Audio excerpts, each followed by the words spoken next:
हाँ साहब, हाँ, अपन धारावी में रहता है। धारावी की झुग्गी झोपड़ियों में अपन पिछले 55 सालों से रहते हैं। धारावी को धारावी नाम क्यों पड़ा जानते हो साहब? मैं आपको बता रहा हूँ। वो जो बाजू में बगल में शिव स्टेशन है, जिसको लोग सायन बोलते हैं, एक्चुअली वो सायन नहीं, शिव, भगवान शिव शंकर वहाँ के शिव किला में आके बैठते थे। हर 500 साल पहले आके बैठते थे। उनके जटा से जो धारा निकलती थी, वो धारा बही, धारा आली, धारा आई। हाँ, मराठी लोग धारावी को आई कहते हैं, यानी माँ कहते हैं, माई, आई, धारा आई, तो धाराई नाम पड़ा। गुजराती लोग आए, पॉटर्स लोग, उन्होंने धारावी, धारा आवी, तो लोग धारावी बोलने लगे। हर जगह धारावी के नाम का बोर्ड लगा, धारावी इस नाम से प्रचलित। ये धारावी हम बचपन से देखते आए। क्या था पहला? झुग्गी झोपड़ी थी, कवेलू थे, टीन पतरा और गोनपाट के घर थे हमारे। संडास तक करने के लिए, शौचालय करने के लिए हम लोग सड़क पे कहीं भी कर देते थे।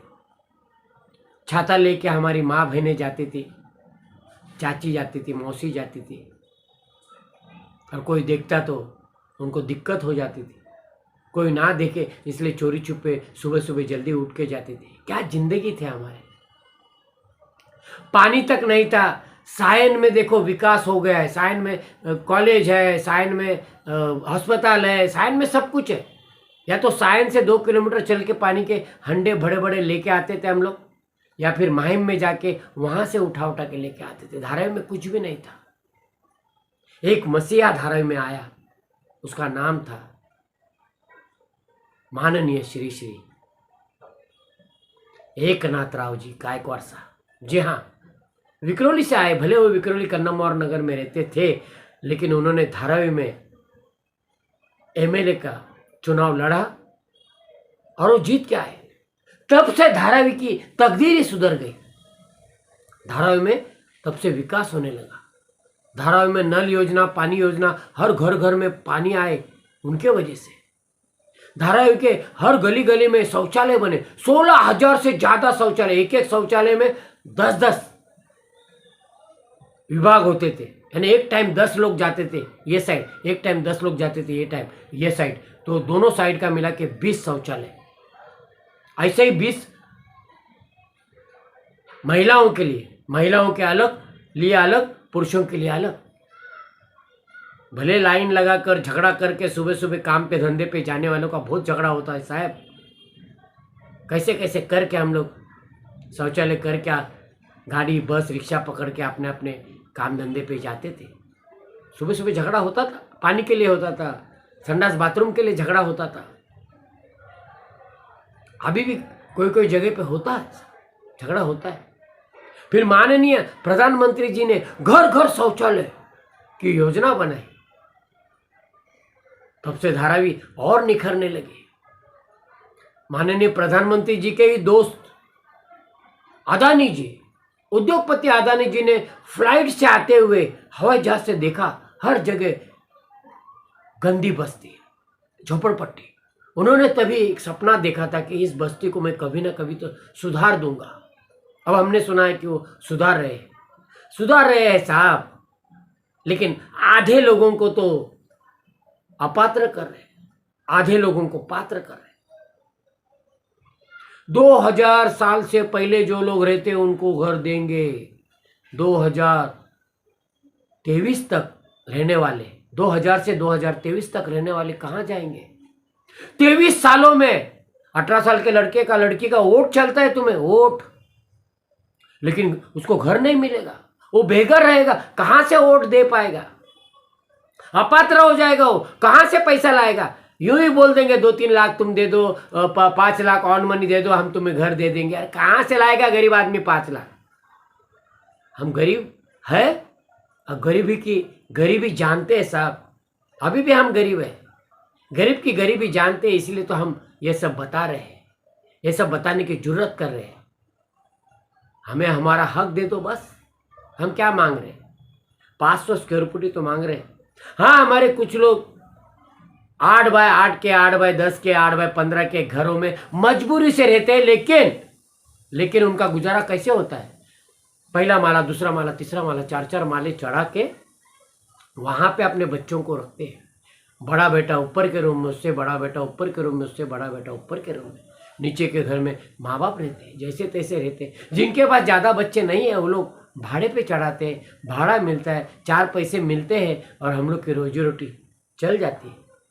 अब सोचो, आप लोग घर दोगे सिर्फ 350 स्क्वायर फुट का, सिर्फ 350 स्क्वायर फुट का, क्या दे रहे हैं आप क्या दे रहे हैं बताइए?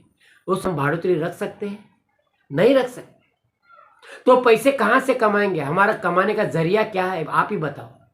घर घर में हम लोग कुछ ना कुछ बनाते हैं। वो बनाने के टाइम उठा पटक ठाक ठोक सोसाइटी में कल को हम रहेंगे, क्या हम ठाक ठोक कर पाएंगे? परमिशन देंगे, हमें लिख के देंगे आप लोग कि हाँ, हम हमारे घर में हम ठाक ठोक कर सकते हैं, हमारे घर में हम सिलाई मशीन रख सकते हैं, हमारे घर में हम नाच गा सकते हैं। मेरे तो क्लासेस चलते हैं, डांस क्लास, एक्टिंग क्लास, बच्चे लोग को डांस क्लास, एक्टिंग क्लास सिखा के मैं 4 पैसे कमाता हूँ। किसी सोसाइटी में मैं 4थे माले पे नाचूंगा तो 3रे माले वाला आके रोज झगड़ा करेंगे साहब, रोज झगड़ा करेंगे। तो हमारे घर का देने के बावजूद, मैं 40 सालों से क्लासेस चलाते आया हूँ, तो वो सब देने के बावजूद अगर मुझे डांस क्लासेस के लिए अलग से, मेरा 400 स्क्वायर फुट का डांस क्लास है, अभी मैं सिखा रहा हूँ। 22 बच्चे सीख रहे हैं, गरीब बच्चे, कोई फ्री में सीख रहा है, कोई पैसा दे के सीख रहा है, 4 पैसे मिल रहे हैं, टाइम पास हो रहा है। क्या सोसाइटी में हम ये सब कर पाएंगे? नहीं कर पाएंगे साहब। तो हमारी जिंदगी आप क्या कर रहे हैं? झंडूम बनाने जा रहे हैं। हमारे कुछ लोगों को मिलेगा, कुछ लोगों को नहीं मिलेगा साहब, अपात्र हो जाएंगे। कहाँ जाएंगे? फिर से एक नई धारावी बसाने चले जाएंगे साहब, फिर से एक नई धारावी बसाने चले जाएंगे। तो किस बात का विकास है? विकास करना है तो पूरा करो, पूरा विकास करो। 500 स्क्वायर फुट दो। आप बोलेंगे कैसे 500 स्क्वायर फुट? तो देखिए, गायकवाड़ साहब ने सच्चा और अच्छा विकास किया था। 300 स्क्वायर फुट का घर देते थे, 250 स्क्वायर फुट का घर देते थे, और वो घर सिर्फ 7 माले की बिल्डिंग में बन जाता था। 3 या 4 माले में हम लोग को ठूस के बचा हुआ 3-4 माला बेच के बिल्डर लोग पैसे कमाते थे। बिल्डर भी खुश, हम लोग भी खुश, हर एक को मिलता था उसमें। अपात्र अपात्र कोई नहीं होता था, हर एक का, जिसका रूम था उसको रूम के बदले रूम मिलता था। लेकिन अभी एपीएसआई बढ़ा के दिया है, 7 त्रिक 21 हमारे यहाँ अभी गायकवाड़ साहब के जमाने में ही, गायकवाड़ साहब तो गुजर गए, स्वर्गीय गायकवाड़ साहब गुजर गए, लेकिन उनके ज़माने में उन्होंने बनाया वह बिल्डिंग 23 माले की बिल्डिंग है, पर्ल रेसिडेंसी। जी हाँ, पर्ल रेसिडेंसी में बड़े बड़े रूम हम गरीबों को मिले हैं, हमारे दोस्तों को मिले, वो लोग उसमें यहाँ वहाँ चैन से रहते हैं। बिल्डर भी खुश, बिल्डर ने भी बहुत सारा पैसा कमाया, क्योंकि 3 गुना से ज़्यादा एपीएसआई मिला, और उन्होंने बड़े बड़े रूम उन गरीबों को दिए। किसी पे अन्याय अत्याचार नहीं हुआ। अगर होता तो हम लोग मोर्चा निकालते, उस बिल्डर के खिलाफ आवाज़ उठाते उस बिल्डर के खिलाफ, लेकिन नहीं, बिल्डर भी खुश, हम लोग भी खुश। तो अभी 21 माला, 20 माला, 22 माला, 24 माला या 25 माले की बिल्डिंगें बनेगी, हर जगह बनेगी। फिर हम लोग सायन अस्पताल में जाते हैं तो यहीं हमें अस्पताल बना के देना पड़ेगा, यहीं गार्डन देना पड़ेगा, अच्छा सा बगीचा देना पड़ेगा। बगीचा में शुद्ध हवा खाने के लिए हम लोग उधर जाते हैं। एक धारावी में भी है, गायकवाड़ साहब ने ही बनाया है, उसका नाम पहले धारावी उद्यान रखा गया, फिर कुछ लोगों ने ऑब्जेक्शन लिया, धारावी का नाम खराब है, तो इस उद्यान का नाम हम लोग माहिम निसर्गोद्यान करेंगे, महाराष्ट्र निसर्गोद्यान करेंगे, कुछ भी नाम रख रहे। अरे धारावी की जगह धारावी में बना रहे हो, धारावी के खाड़ी में बना रहे, और धारावी का नाम तक नहीं, यानी इतना तक हम पे अन्याय किया और हम लोग खामोश बैठे, कुछ नहीं। हम लोग ना मोर्चा निकाले ना कुछ किए, सरकार ने हमको दबा के रखा। माहिम निसर्गोद्यान, माहिम की खाड़ी किधर है, माहिम स्टेशन किधर है, और वो हमारे धारावी में है। धारावी के पास है। धारावी का कूड़ा करकट, पूरा मुंबई का कूड़ा करकट वहाँ डालते थे और उस जगह का बास हम लोग बर्दाश्त करते थे साहब, इतनी गंदगी झेलते थे। धारावी में आने जाने वाले उसी बास के खातिर, अरे धारावी बहुत गंदी है, बहुत गंदी है, बहुत गंदी है, लेकिन मुंबई का और पूरे शहर का कूड़ा करकट वहाँ पे डालते थे और वो बास हम लोग 50, 60 साल, 70 साल, 80 साल से झेलते आए थे साहब। हम लोगों ने मोर्चा निकाल कर वहाँ पे हटाने की कोशिश की और वहाँ पे बुलडोजर चला के वो जमीन को सीधा करके वहाँ पे सरकार ने निसर्गोद्यान बनाया। नाम रखा महाराष्ट्र निसर्गोद्यान, फिर नाम रखा माहिम निसर्गोद्यान। क्यों भाई, क्यों धारावी निसर्गोद्यान क्यों नहीं? बाजू में ही धारावी बस डेपो है। हम फक्र के साथ, गर्व के साथ कहते हैं धारावी बस डेपो, धारावी की बस जहाँ जहाँ घुमती है वहाँ पे लिखा होता है धारावी बस डेपो, धारावी काला किला डेपो। 2 डेपो बने हैं हमारे धारावी में। तो धारावी के बस डेपो के सामने ही अगर कुछ विकास हो रहा है, 40,000 झाड़े लगाए गए, वहाँ पे उद्यान बनाया गया, तो उस उद्यान को धारावी निसर्गोद्यान क्यों नहीं नाम रखा? ये सवाल हम पहले के और अभी के नेताओं को पूछते हैं। माननीय नरेंद्र जी मोदी से हम रिक्वेस्ट करते हैं, मोदी जी तो जो लोकल का माल है वही बेचने की बात करते हैं, जो लोकल की भाषा है उसी भाषा में बोर्ड लिखने की बात करते हैं, तो फिर वो तो हमारे धारावी का, धारावी की जगह है, धारावी का हक है। तो धारावी नाम कैसे पड़ा? गंगा मैया, गंगा धारा बही, धारा आई यानी माता, गंगा मैया। तो उस गंगा मैया को हम लोग शिव जी के जो जटा से धारा निकली, धारा आवी, धारा आवी, धारा आवी, धारा धारा आई यानी माँ, आई यानी माता, धारावी। मुंबई मुंबा मुंबा देवी का मंदिर है और उससे नाम पड़ा मुंबा आई यानी माता। तो जैसे मुंबा आई है ऐसे धारा आई है। हम लोग धारा ही बोलते हैं, कुछ गुजराती लोग धारा भी बोलते, तो धारावी बोलते, तो धारावी भैया यूपी बिहार के भैया लोग धराई बोलते, धराई। तो जिसको जो मन में आया वो बोल रहा है, ठीक है। तो सभी प्रकार के शहरों से, सभी प्रकार के गांव और कस्बों से लोग यहाँ आके रहते हैं। मिनी भारत है धारावी हमारा। सभी लोग मौज मस्ती से रहते हैं। जाति धर्म के, सभी जाति धर्म के लोग हैं, हिंदू भी है, मुस्लिम भी है। मैं खुद साइन बोर्ड पेंटर हूँ। 35 से ज़्यादा मस्जिदों का बोर्ड मैंने अपने हाथों से लिखा है। उर्दू में, अरबी में लिखा है, मराठी में लिखा है, हिंदी में लिखा है, इंग्लिश में लिखा है उनका नाम। 75 से ज़्यादा मंदिरें हैं, उनका नाम मैं लिख चुका हूँ। और अभी मैंने 10 साल हो गए पेंटिंग का काम छोड़ दिया, क्योंकि हमें काम ही नहीं मिलता। विकास हो गया, विकास होने के बाद कंप्यूटर और मोबाइल का ज़माना आ गया। फ्लैक्सो बैनर 800 रुपये में बनते हैं, 800 में, और हम लोग पेंटिंग का 8,000 मांगेंगे तो कहाँ से देंगे। लेकिन हम जो पेंटिंग करते हैं वो 8 साल से ज़्यादा, 18 साल तक रहती है। और फ्लैक्सो बैनर तो टूटता है, फटता है, फिर बार बार बनाना पड़ता है। वही फ्लैक्सो बैनर अगर तुम 8 साल में 10 बार बनाते हो तो 8,000 ऐसे ही खर्चा हो जाता है, समझे कि नहीं। तो हमने तंग आकर गरीबी झेली है, नहीं काम मिल रहा है। हमारा जो काम था वो ठप हो गया। गले में कैमरा डाल के 15 साल में फोटो निकालो भाई, फोटो निकालो, फोटो निकालो, फोटो, ये फोटो पाड़ने वाला आया, फोटो निकालने वाला आया। तो हम लोग फोटो निकालते थे, मैयत के तक फोटो निकाले हम लोग। जो आदमी मर जाता था उस जमाने में हर बार मैयत के फोटो निकालना फर्ज था, निकालना करते हुए था, और लोग निकालते थे सबूत के लिए। वही एक काम था। अभी मोबाइल आया तो वो भी धंधा ठप हो गया। उस जमाने में मुझे बाबू बोलते थे, बाबू का बाबूराव हो गया, बाबूराव लाड साहब हो गया। मेरा असली नाम है नारायण पुंडलिक लाड। और फोटो पाड़ने के लिए हम जाते थे मैयत बियत का।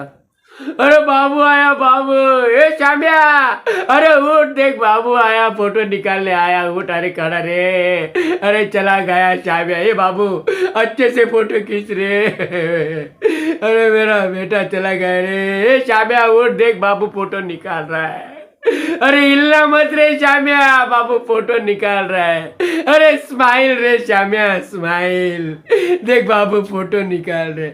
ऐसे ऐसे बातें हम लोग को सुनने को मिलती थी। और माँ बहनें रोते थे, चिखते थे, चिल्लाते थे, उसी में हम लोग भी रोते रोते फोटो निकालते थे। 4 फोटो निकालने के लिए बोलते थे, कभी कभी 40 और कभी कभी 400 फोटो हो जाते थे, लोग देते थे पैसे। मुसलमान लोगों में सुन्नत होती है, तो सुन्नत का एक घोड़ी के ऊपर बारात निकाल के बच्चे को घुमा के लाते हैं और उसको मुस्लिम बनाते हैं, समझे कि नहीं, उसकी सुन्नत होती है। तो वो काम भी हम लोग मिलता था, शादी ब्याह का काम मिलता था, हैप्पी बर्थडे का काम मिलता था, नेता लोग भाषण करते थे उनका फोटो निकालने का काम मिलता था। अब काम ठप हो गया क्योंकि विकास हो गया भाई, विकास आने की वजह से हम लोग बेकार हो गए, हमें काम नहीं मिलता, हर कोई आप अपने मोबाइल से फोटो खींच रहे। नेता लोग फ्लैक्सो बैनर लगाते, नहीं तो बड़े बड़े नेता हाथ जोड़ के हमें कहते थे, अरे पेंटर बाबूजी हमारा नहीं लिखेंगे तो हम हार जाएंगे, हमारा बैनर पहले लिखो, हमारी दीवार पहले लिखो। पहले दीवार पे पेंटिंग करते थे और 8-8 महीने 9-9 महीने 10-10 महीने वो दीवार को बुक करते थे पार्टी वाले लोग, और हमें बुलाते थे कि आज वॉल पेंटिंग लिखो, नाम लिखो हमारा, हमें ही वोट दो, हमें ही जिताओ, और उनकी निशानी ये करते थे। लेकिन टीएन शेषन जी ने उस टाइम कानून कड़क किया और तभी से हम लोग भूखे मर गए, दीवार पे लिखने का काम हमें नहीं मिलने लगा। फिर बाद में धीरे धीरे विकास हो गया तो हमें लिखने का काम ही नहीं मिलता है और हमारा रेट परवड़ेगा भी नहीं। हम लोग 700-800 में बनाएंगे तो कलर को ही पैसा जाएगा, हम लोग खाएंगे क्या, कैसे जिएंगे, कैसे खाएंगे, कैसे रहेंगे। अभी जैसे तैसे गरीब बच्चे लोगों को कम पैसे में एक्टिंग डांसिंग सिखाते हैं, तो अभी मोबाइल में भी बड़े बड़े हीरो लोग, बड़े बड़े हीरोइन लोग डांस एक्टिंग सिखाते हैं। बोलो, लोग घर में बैठ के ही सीख रहे हैं। तो मैंने भी मोबाइल में 10-12 चैनल खोल डाले, एक्टिंग बिक्टिंग उसी में सिखाता, देखते हैं अभी कुछ पैसा आता है, अगर यूट्यूब से पैसा आता है तो मेरी ज़िंदगी थोड़ी सी सुधर जाएगी। तो मैं कह रहा हूँ विकास करो, लेकिन हमारी भी मर्जी रखो, हमें सिर्फ रूम मत दो। हगने का बंदोबस्त हो जाएगा, रूम होएगा, नहाने का बंदोबस्त हो जाएगा, हम लोग नहा सकते, हग सकते, संडास कर सकते, बाथरूम कर सकते, शौचालय कर सकते, लेकिन हम लोग खाएंगे क्या, काम धंधा क्या करेंगे। मेरी बोलो तो मैं डांस करूँगा, बच्चे लोग को डांस एक्टिंग वगैरह सिखाऊंगा, तो मुझे अलग से इंडस्ट्रियल स्टेट में मेरे को अलग से गाला मिलना चाहिए, और हर एक को मिलना चाहिए। जो जो लोग पापड़, अचार, लौंची, चटनी बिटनी बनाते हैं मशीन से, उनके पास सिलाई मशीन का कारखाना है, वो लोग ढुर फुर आवाज़ें करते हैं और हम लोग बर्दाश्त करते हैं, लेकिन बिल्डिंग वाले बर्दाश्त नहीं करेंगे।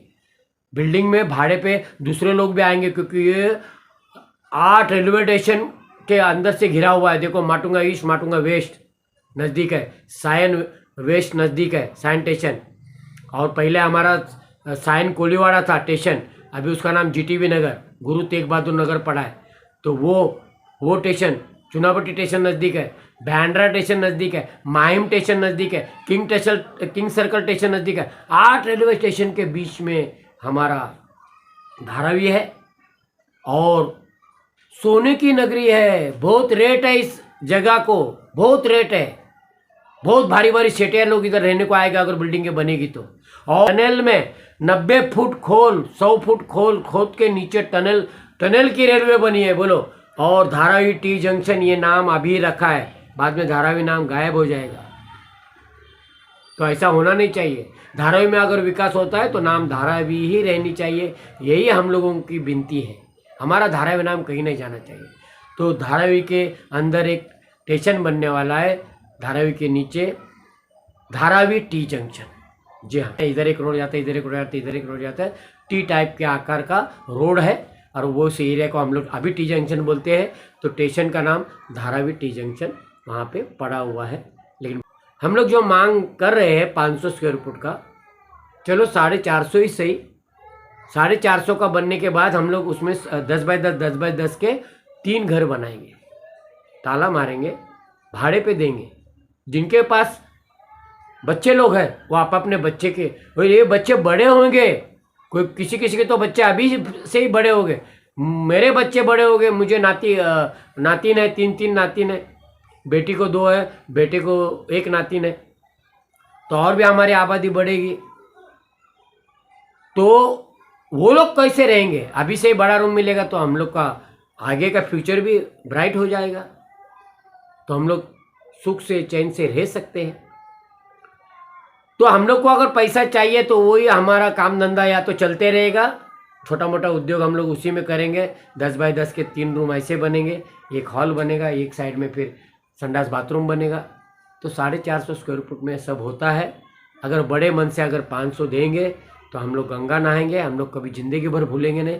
जो हमारा विकास करेगा हम उस पार्टी को कभी नहीं भूलेंगे, कभी नहीं भूलेंगे। देखो कांग्रेस ने विकास किया, हमने उनका नाम लिया कि नहीं लिया? कांग्रेस पार्टी के एकनाथ गायकवाड़ साहब मर गए, लेकिन नाम कमा के मरे। 5-5 बार जीत के आए। क्यों जीत के हम लोग ने बार बार उनको जिताया? हम लोग पागल थे? नहीं, क्योंकि उन्होंने वाकई विकास किया, इसलिए हम उन्हें जिताते थे। उस टाइम क्या थी? धारावी तालुका, धारावी तालुका में सायन भी आता था।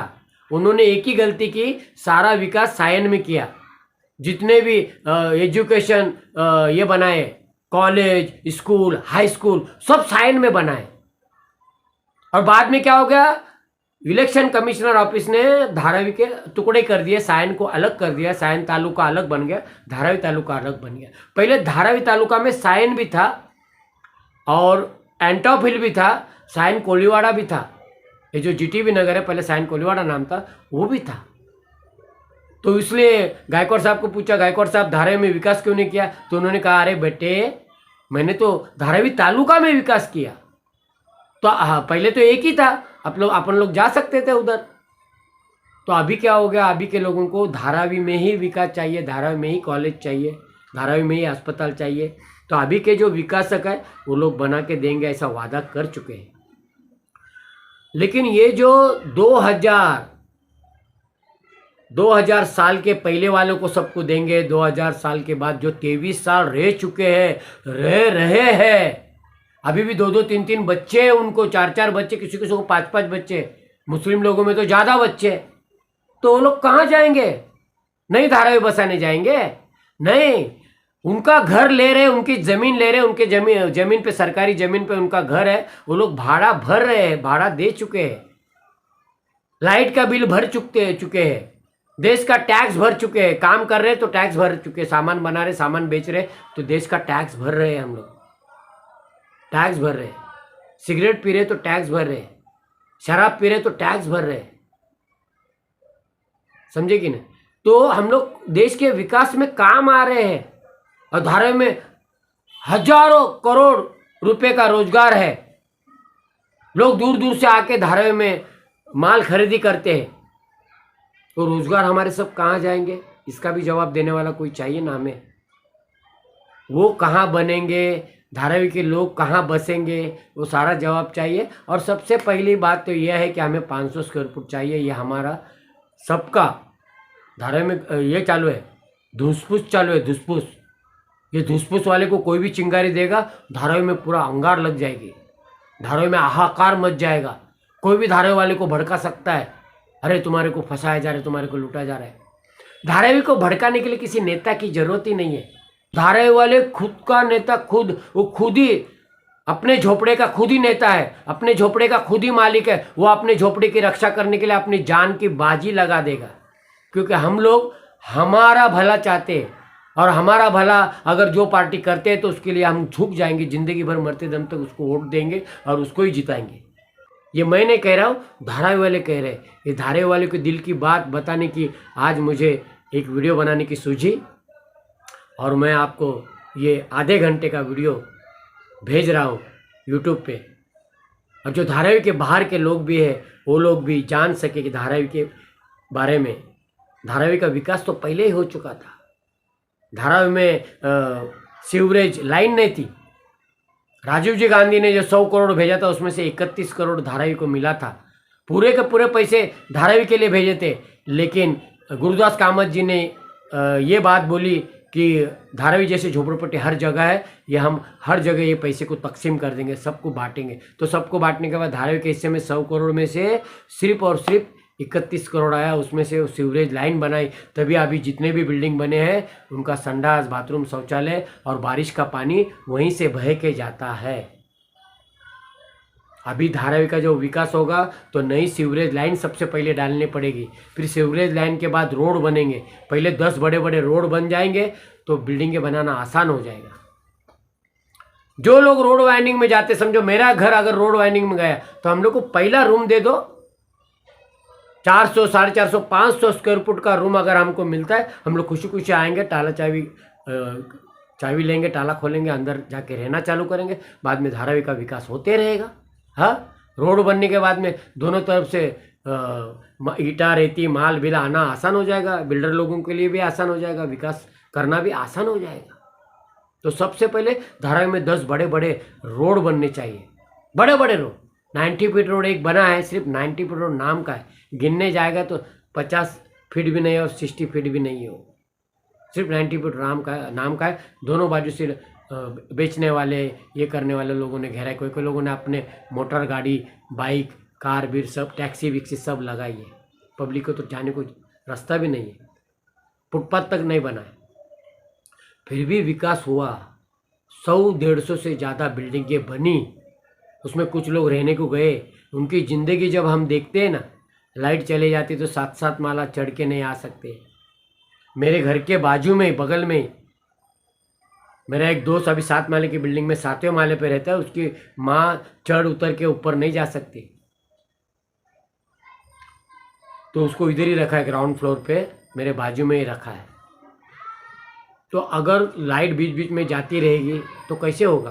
तो इसलिए लाइट की व्यवस्था पहले करनी चाहिए, बड़े बड़े ट्रांसफार्मर लगाने का काम पहले होना चाहिए, समझे कि नहीं? और हर बिल्डिंग में स्वतंत्र लाइट की योजना चाहिए। अगर लाइट चली गई तो भी ट्रांसफार्मर चाहिए, अलग से सेपरेट चाहिए, और वो बिठा के फिर क्योंकि 25-25 माला चढ़ना बोले तो हालत ख़राब हो जाएगा लोगों का। तो वो सब सोच के विकास करो। हमारा विकास के लिए पूरा सपोर्ट है। हमारी धारावी में 2 फाड़ हो गए। आधे लोग बोलते हैं विकास होना चाहिए, जितना भी देता है ले लो, 350 दे रहा है, 400 दे रहा है, ले लो। ऐसा भी आवाज़ें उठ रही है, ऐसी भी आवाज़ें उठ रहे हैं। और कुछ लोग बोल रहे हैं नहीं, 500 से ज़्यादा ही चाहिए हमें, हम 500 से कम 1 फुट भी नहीं लेंगे। और हमारे में कुछ लोगों को पात्र करेंगे, कुछ लोगों को अपात्र करेंगे। सोचो 2000 के बाद 2023 तक वाले सारे अपात्र। मैं क्या राय दे रहा हूँ, लोगों की बात आप लोगों को सुना रहा हूँ। मेहरबानी करके 2023 तक, अदानी जी हमारे यहाँ कब आए? 2023 में आए, तो कर दो ना 2023 में। 2024 अभी आ रहा है, लेकिन हम 2024 का नहीं बोल रहे। अदानी जी ने वो टेंडर कब जीता, वो तारीख, बस वो तारीख में जो लोग थे वो लोग रहेंगे। ये इसे कहते हैं सच्चा और अच्छा कानून। तो मैं महाउद्योगपति अदानी जी को प्रणाम करके कहता हूँ, प्लीज़ प्लीज़ आप जिस तारीख में आपने टेंडर जीता, उसी तारीख में आप हमें पात्र कर दो, सभी को पात्र कर दो। सारे झंझट, सारी मुसीबतें टल जाएगी। फिर आप भले 400 दे, 425 दे, 450 दे, हम लोगों को मनाएंगे। 350 में तो कोई भी राजी नहीं। हमें हमारा हक दे दो, सब खामोश बैठ जाएंगे। और लेकिन उन लोग के पास फोटो बस है, पुराना फोटो बस है। मेरे पास तो 95 का है, इसलिए मैं क्या खुश हूँ, नाचो। 90 साल में मैंने अप्लाई किया था, 95 में मुझे फोटो बस मिला था। और उसके पहले का मेरा घर है, उसके पहले अनोतराज बोल के 4 बार ऑफिसर ने तोड़ा था। खैरनार नाम का खतरनाक ऑफिसर आया था। मैं हर 2 महीने में कर्जा निकाल के घर बांधता था, फिर से तोड़ते थे वो, फिर बांधता था, फिर से तोड़ते थे वो, फिर बांधता। 4 बार तोड़े। तो यही एकनाथ राव जी गायकवाड़ मेरे पीछे खड़े रहे, मुझे आशीर्वाद दिया, बोला मैं खड़ा हूँ, मेरे होते हुए तुम्हारा घर में टूटने नहीं दूंगा। फिर खैरनार साहब को समझाया कि इधर और 7-8 घर बन सकते हैं, यहाँ पे कचरा पेटी है, कचरा को यहाँ पे लोग कचरा डालते हैं। इस जगह पे कचरा उठाने के लिए इतनी संकरी गली में बड़ी बड़ी गाड़ियाँ कचरे की नहीं आ पाती है, तो इसकी कचरे की पेटी हम रोड पे बनाएंगे। तो कचरा पेटी मेरे लिए, हमारे लिए रोड पे बनी, और हम लोग 8-10 घर इधर बन गए। तो 40 सालों से, मैं शादी करके 40 सालों से इधर है, तो शादी के पहले 5 साल पहले घर बांधा था। मुझे एक बेटा हुआ, वो 2 साल का हुआ, उसके बाद बेटी हो गई। वो 3 महीने की बेटी को भी मैंने खैरनार साहब के पैर में रखा था, मेरा घर मत तोड़ो करके। लेकिन फिर भी खैरनार साहब ने जो अत्याचार करने का था वो कर दिया। तोड़ने के बाद कहते हैं मेरे जगह अगर आप होते तो क्या करते? मेरा फ़र्ज़ मैं निभा रहा हूँ, मैं तोड़ूंगा, तुम्हारा बांधने का फ़र्ज़ है, तुम बांधो। वो मुझे क्लू दे के चले जाते थे, और मैं फिर से बांधता था, कर्जा वर्जा लेके बांधते थे और फिर से तोड़ता था। तो ये 40 साल पहले की बात है। अब 40 साल से मैं रह रहा हूँ और 95 में मुझे सबूत मिला। 90 में मैंने अप्लाई किया था, 95 में सबूत मिला। और उसके बाद अभी लोगों ने 2000 का बोला, तो मेरा तो बन रहा है, मेरे को तो मेरा हक मिलेगा, मेरे पास फोटो पास है। लेकिन लोगों का क्या, उन विचारों का क्या, उनके बारे में कौन बोलेगा? मैं तो मोर्चा बिरचा नहीं निकालूंगा, लेकिन मैं कलाकार हूँ और मैं इस वीडियो के माध्यम से आप सभी को हमारा रोना बता रहा हूँ। तो हमारा साथ दीजिए, हमारा कल्याण कीजिए, ऊपर वाला आपका कल्याण करेगा। मैं उद्योगपति जी अदानी जी को विनम्र अभिवादन करके, विनम्र प्रणाम करके, उनका सपना साकार हो जाना चाहिए, क्योंकि उन्होंने सपना देखा था। देखो, इतना बड़ा करोड़पति आदमी गरीबों के बारे में सोच रहा है और उनको मैं अच्छी लाइफ दूंगा ऐसा बोल रहा है। लेकिन कुछ लोग उनका शाप क्यों ले रहे हैं, मैं ये पूछ रहा हूँ उनको। कुछ लोगों का आप पुण्य नहीं महापुण्य कमा रहे हैं, कुछ लोगों को आप देंगे और कुछ लोगों को नहीं देंगे, तो उनका शाप नहीं मिलेगा आपको? मिलेगा। तो उस शाप से डरो साहब, अदानी साहब, उस शाप से डरो बस। लेकिन हमारे बारे में हमारी मांगे क्या है, ये अगर आप सुनना चाहते हो सच्चे और अच्छे मन से, हमारा विकास करना चाहते हो और हमारे गरीबों का विकास करके अगर आप महापुण्य कमाना चाहते हो, सही में कमाना चाहते हो, सबको घर दे दो। जो लोग नीचे रहते हैं ना, ग्राउंड फ्लोर का हिसाब पकड़ो बस। और ग्राउंड फ्लोर का उनका घर है, उनका लाइट का बिल देखो, लाइट का बिल आ रहा है, वो रह रहे हैं। और भी आधार कार्ड पे उनका वो एड्रेस देखो बस। वोटिंग कार्ड देखो, वोटिंग कार्ड पे भी वही एड्रेस होता है, उस इलाके में रहता है कि नहीं रहता है, नहीं देखो और दे दो उनको घर। अगर आधार कार्ड, वोटिंग कार्ड ये सब नहीं देखेंगे तो बाहर का भी लोग आएगा, घाटकोपर का आएगा, चुनावटी का आएगा, वो लोग बोलेगा हम भी धारावी में रहते थे। और सब गरीब लोग झोपड़ा पट्टी वाले एक जैसे ही दिखते, तो वो लोग इस बात का फायदा नहीं उठाना चाहिए। तो आप हमें सर्टिफिकेट दो, 2023 वालों को हम घर देंगे, सबको सर्टिफिकेट बांटो, ये मैं आपको विनती कर रहा हूँ। तो सारे झंझट खत्म हो जाएंगे, लोग खुशी खुशी। और देखो, फायदा ही फायदा है, क्योंकि 25-25 माले बांधने की अनुमति है। धारावी में देखो 7-7 माले की बिल्डिंग है। एक ही बिल्डिंग पर्ल नाम की बिल्डिंग ही बड़ी बनी है, 2 बड़ी बिल्डिंगें बनी है टावर वाली, और एक पंपिंग ग्राउंड में टावर वाली बिल्डिंग बनी है। 3-4 बिल्डिंग अभी छोड़ेंगे ना, ये अभी की बिल्डिंगें हैं।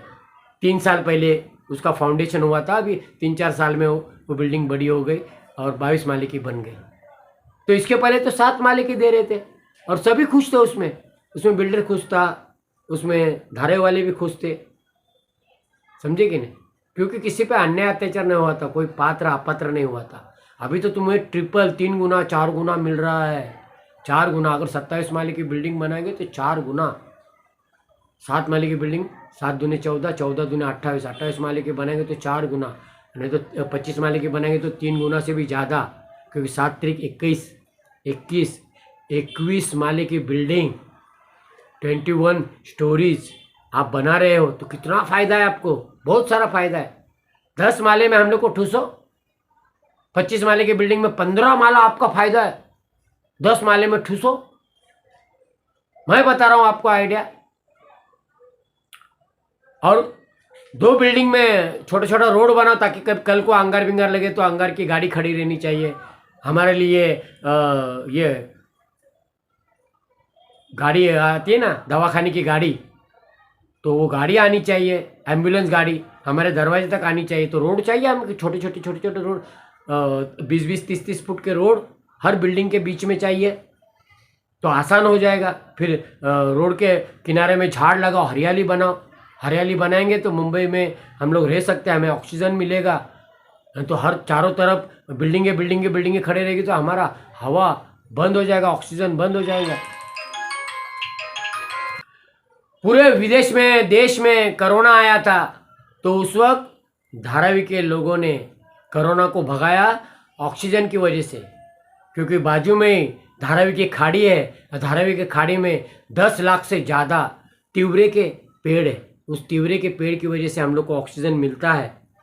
धारावी के झोपड़ी पट्टी में, गली गली में इनको ऑक्सीजन नहीं मिल रहा है, ये नहीं मिल रहा है, वो नहीं मिल रहा है। अरे वहाँ से मिल रहा है हमें, धारावी के गली गली में ऑक्सीजन है, क्योंकि धारावी के टी जंक्शन के उस साइड में और टी जंक्शन के इस साइड में पीला बंगला तक 10 लाख से ज़्यादा पेड़ है खाड़ी के अंदर। वो जब पेड़ टूटेंगे ना, तब हमारा ऑक्सीजन का प्रॉब्लम हो जाएगा। और इसीलिए रोड के किनारे पेड़ भी लगाइए, झाड़ भी लगाइए और हमें ऑक्सीजन दीजिए, यही हम प्रार्थना करते हैं। और अदानी जी को आशीर्वाद देते हैं कि वो अपने कार्य में कामयाब हो जाए और महापुण्य कमाए। नहीं तो आधा महापुण्य कमाएंगे, आधे लोगों को देंगे, आधे लोगों को नहीं देंगे तो आधे लोगों का शाप मिल सकता है आपको। ये मैं आपको सावधान कर रहा हूँ, सचेत कर रहा हूँ, क्योंकि आप करोड़ों अरबों खरबों रुपया कमा के ऊपर लेके नहीं जा सकते, सब कुछ इधर ही छोड़ के जाना पड़ता है। तो वहाँ जाने के बाद ऊपर वाला तो पूछेगा ना, भाई आधे लोगों पे अन्याय अत्याचार क्यों किया तुमने, क्या हक था तुम्हारा, कैसे ऐसे कैसे किया गरीबों पे अन्याय अत्याचार।